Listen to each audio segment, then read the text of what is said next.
Адвокатот Боро Тасевски, кој е бранител во повеќе предмети на СЈ, доби 1000 евра казна од судијата Огнен Ставрев, бидејќи не дојде на судењето за Космос.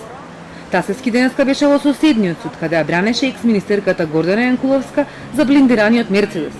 Судијата рече дека казната е за навреда на судот и прокоментира дека сите успеале да дојдат на судењето освен адвокатот, кој му е единствен бранител на екс-градоначалникот на Газибава Тони Трајковски, за разлика од Јанкуловска, која има и друг адвокат во судница. Тасевски ќе се жали за паричната казна и смета дека судиите не треба толку често да ги закажуваат судењата, бидејќи се нарушува одбраната. Со ваквото незаконско по мене форсирање и незаконска динамика на закажување на овие рочишта, по мене се повредува како правото на одбрана на обвинетите, меѓутоа така и правото на бранителите да ја остваруваат својата функција и да ги бранат своите клиенти. Тасевски и во изјавата за медиумите и во судницата се пожали дека утре има 3 рочишта по предмети од СЈ, од кои 2 се со екс-премиерот Груевски.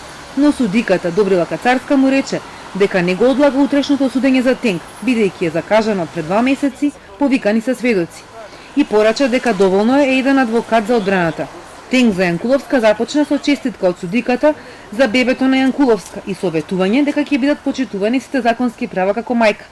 Одбраната бараше и одлагање, поради тоа што предметот бил во апелација, каде во наредните денови ќе се одлучува по жалбата за Груевски, но судиката рече дека списите од предметот дека ги ископирала. Адвокатите ги повторија и приговорите за 8 бомби и вештачењата. Не постои записник од кој што со неспорност ќе се утврди дека истите биле предадени од политичката партија Социјалдемократски сојуз на специјалното јавно обвинителство, а по однос на противењето да се изведат вештачењата како докази, се однесува на тоа дека вештаците во време на изготвување на вештачењата немале лиценци за вршење на такви вештачења. Во видниот збор СЈ најави дека ќе докаже дека Јанкуловска е злоупотребила службената положба за да ги исполни личните желби на Груевски за набавката на блиндираниот Мерцедес. Екс-министерката одговори дека ќе докаже дека не исполнувала ничии желби, туку дека набавката е извршена законски и без фаворизирање. За време на судењето беше дадена час и половина пауза за да може Јанкуловска да отиде дома кај своето бебе.